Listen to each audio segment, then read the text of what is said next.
दोस्तों, केंद्र सरकार ने सुप्रीम कोर्ट में वक्फ को लेकर जो दलीलें दी हैं, उसकी चर्चा खूब हो रही है क्योंकि वक्फ अमेंडमेंट जो बिल है, वो कानून बन गया लोकसभा और राज्यसभा में पास होने के बाद।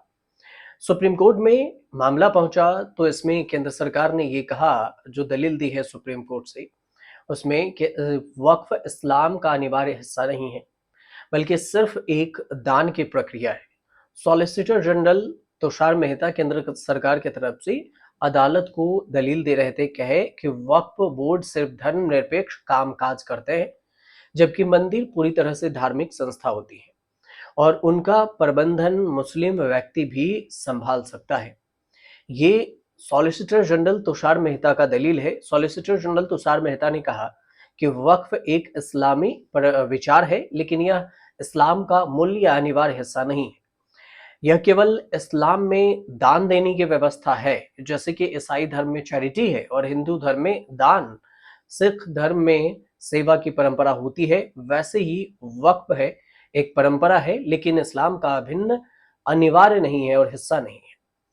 मुस्लिम पक्ष द्वारा अपनी दलीलें पेश करने के एक दिन बाद अपनी दलीलें पेश करते हुए सॉलिसिटर जनरल तुषार मेहता ने कोर्ट को यह बताया कि वक्फ बाय यूजर, यानी कि लंबे समय तक धार्मिक उपयोग के आधार पर किसी जमीन को वक्फ घोषित करना का जो प्रावधान है, अब नए कानून से हटा दिया गया है। उन्होंने ये भी दलील दी कि किसी को भी सरकारी जमीन पर अस्थायी अधिकार नहीं मिल सकता। सरकार ऐसी जमीन को पुनः प्राप्त कर सकती है, चाहे वह वक्फ घोषित कर दी गई हो या फिर नहीं। अब वक्फ संपत्तियों पर सरकार का जो अधिकार है, वो सीधे तौर पर होगा। केंद्र सरकार की तरफ से सॉलिसिटर जनरल तुषार मेहता दलीलें रख रहे थे।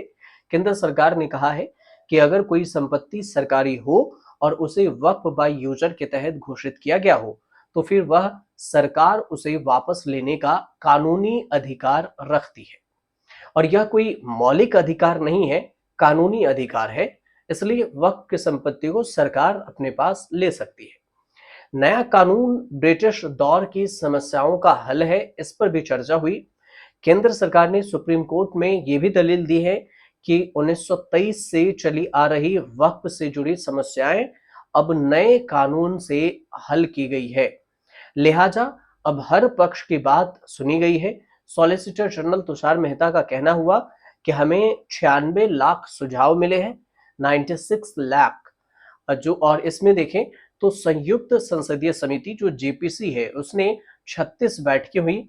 कुछ याचिकाकर्ता पूरे मुस्लिम समुदाय के राय का दावा नहीं कर सकते हैं।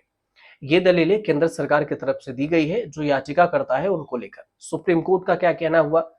सुप्रीम कोर्ट ने जो मंगलवार को सुनवाई की थी, उसमें 19 मई को उसमें कहा था कि संसद से पारित किसी भी कानून को संवैधानिक माना जाता है और जब तक उसके खिलाफ कोई बहुत ही स्पष्ट और गंभीर मामला पेश न किया जाए, ठोस सबूत पेश न किया जाए, तो याचिकाकर्ताओं की ओर से बहस कर रहे सीनियर एडवोकेट कपिल सिब्बल ने जब अपनी दलीलें शुरू की, तो सीजेआई बीआर गवई ने यह भी कहा कि हर कानून के पक्ष में संवैधानिकता की धारणा होती है और अंतरिम राहत के लिए आपको एक बहुत ही मजबूत और स्पष्ट मामला बनाना होगा।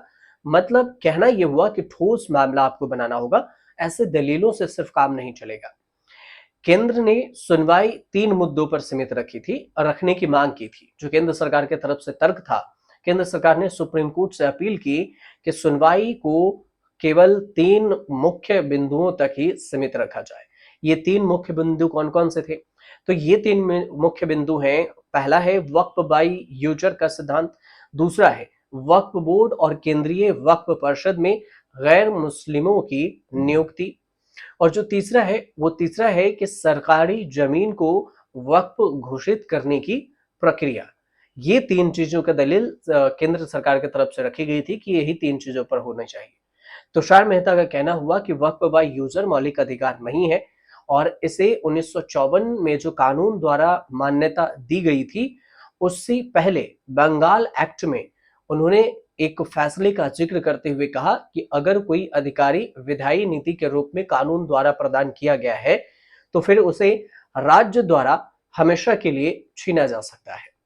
ये बात एसडी तुषार मेहता का कहना हुआ। कई सारी दलीलें रखी गई जो पक्ष से सॉलिसिटर जनरल तुषार मेहता थे, मतलब केंद्र सरकार की तरफ से, और विपक्ष जो याचिकाकर्ता हैं उनके तरफ से दिग्गज वकील हैं कपिल सिब्बल, अभिषेक मनु सिंह भी ये थे। इन दोनों ने अपने अपनी पक्ष सीजीआई के सामने रखी और इसमें सीजीआई तर्क वितर्क पक्ष विपक्ष दोनों से किए हैं। फाइनल फैसला अभी भी नहीं हुआ है। फाइनल फैसला के लिए अभी सीजीआई मजबूत ठोस सबूत ढूंढ रहे हैं। अगर इसमें कुछ मिलता है, कुछ आता है तो हम आपको जरूर बताएंगे। फिलहाल आपको अगर जानकारी सही पहुंच रही हो, आसान भाषा में अगर आप समझ पा रहे हो, तो हमारे चैनल से जुड़िए, सब्सक्राइब कीजिए, शेयर कीजिए, कमेंट जरूर कीजिएगा।